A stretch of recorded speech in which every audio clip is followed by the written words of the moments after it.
సర్వేపల్లి నియోజకవర్గంలోని పైనాపురం పంచాయతీలో 2 గిరిజన కాలనీలు ఉన్నాయి. చిన్నసంగం కాలనీలో 88 మందికి ఆధార్ కార్డులు, 60 కుటుంబాలకు రేషన్ కార్డులు లేవు. 19 మందికి అర్హత ఉన్నా పింఛన్ రావడం లేదు. తోటపల్లి గూడూరు మండలం మాచర్లవారిపాలెం సచివాలయం పరిధిలో మాచర్లవారిపాలెం, మల్లికార్జునపురం ఉన్నాయి. 2 గ్రామాల్లో కలిసి 180 మందికి ఆధార్ కార్డులు లేవు. ఆధార్ కార్డులు లేక అర్హత ఉన్నప్పటికీ ప్రభుత్వ సంక్షేమం పథకాలకు పేదలు దూరమవుతున్నారు. కలెక్టర్తో పాటు ఐటీడీఏ అధికారులు, ఎంపీడీఓలు సచివాలయ ఉద్యోగాలతో సమీక్ష నిర్వహించాం. సచివాలయ ఉద్యోగాలు 5 ఏళ్ల కార్యాలయకు పరిమితమై ప్రజల సమస్యలపై దృష్టి పెట్టలేదు. పేదల కోసం ఒక సచివాలయంలో పరిధిలో 11 మందికి ప్రభుత్వం ఉద్యోగాలు ఇస్తే ప్రజల కనీస అవసరాలను పట్టించుకోరా అని సర్వేపల్లి ఎమ్మెల్యే సోమిరెడ్డి చంద్రమోహన్ రెడ్డి అన్నారు. ముందుగా బ్యాటింగ్ చేయవలసిందిగా మన పెద్దలు సోమిరెడ్డి గారిని. థ్యాంక్స్ అధ్యక్ష, ఇది సచ్ అన్ ఇంపార్టెంట్ ఇష్యూ. మీ ద్వారా మా తోటి సభ్యులు, గౌరవ సభ్యులకు కూడా నేను ఒక పైనాపురం విలేజ్కి వెళ్ళాను అధ్యక్ష.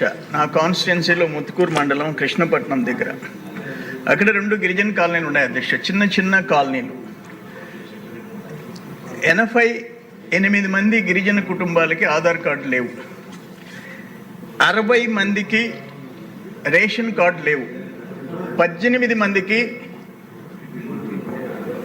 పింఛన్లు లేవు. 19 మందికి పింఛన్లు లేవు. ఆ తర్వాత నేను ఒక మొత్తం గిరిజనుల గురించి ITDA all officers, all departments, ఆఖరే కలెక్టర్ గారు కూడా వచ్చారు. నేను సమీక్ష పెట్టించాను అధ్యక్ష.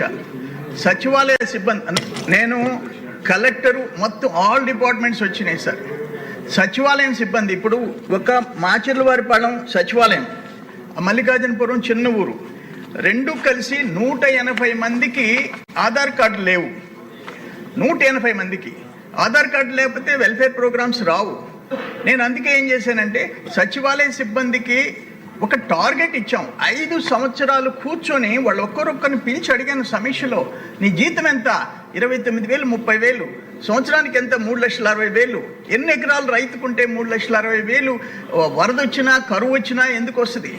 మీరు ఎందుకు ఇంత నిర్లక్ష్యం? మీ ఊర్లో ఆ పేదల కోసం నీకు ఉద్యోగాలు ఇచ్చి 11 మందిని సచివాలయంలో పెడితే ఒక్కొక్క ఊర్లో ఇంతమంది గిరిజనులు, అమాయకులు, పేదోళ్ళు, నిరక్షరాస్యులని మోసం చేస్తా మీరు కూర్చుంటారా అని చెప్పిన తర్వాత ఇప్పుడు 100% నా కాన్స్టిట్యున్సీలో 100% ఆధార్ కార్డులు, నాకు 32,000 ఓట్లు ఉన్నాయి. ఇంచుమించు 40,000 మంది గిరిజన జనాభా ఉంది అధ్యక్ష. ఈ ఆధార్ కార్డులు లేని వాళ్ళల్లో 90% గిరిజనులు, కొరవ 10% ఎస్సీబీసీలు అధ్యక్ష. అందుకని నేనేమంటానంటే అందరం కూడా సచివాలయం సిబ్బందికి 1 మంత్ టార్గెట్ ఇచ్చి, నేను 5 మండలాల్లో సచివాలయం సిబ్బంది, అన్ని సచివాలయాల సిబ్బందిని తీసుకొచ్చి కూర్చోబెట్టి ఎండి ఆఫీస్లో నేను సమీక్ష చేశాను అధ్యక్ష. అందుకని పేద గిరిజనులు ఇప్పటికీ మగ్గిపోతున్నారు. వాళ్ళు వెల్ఫేర్ ప్రభుత్వంలో భాగస్వాములు కాలే. ఇంకొకటి అధ్యక్ష, వాళ్ళకి గవర్నమెంట్ ఇచ్చిన భూముల్ని వేరే వాళ్ళు ఆక్రమించుకుంటున్నారు.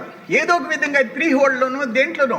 వాటన్నిటినీ లాస్ట్ 5 ఇయర్స్లో గిరిజనులకు జరిగిన అన్యాయాన్ని మళ్ళీ ఇప్పుడు మీరందరూ కూడా కలెక్టర్ ఫిర్యాదులు ఇచ్చి కూర్చోబెట్టి వాళ్ళకి న్యాయం చేసే విధంగా మనం చూడాల్సిన బాధ్యత నా మీద ఉందని చెప్పేసి మీకు తెలియజేస్తున్నాను అధ్యక్షుడు.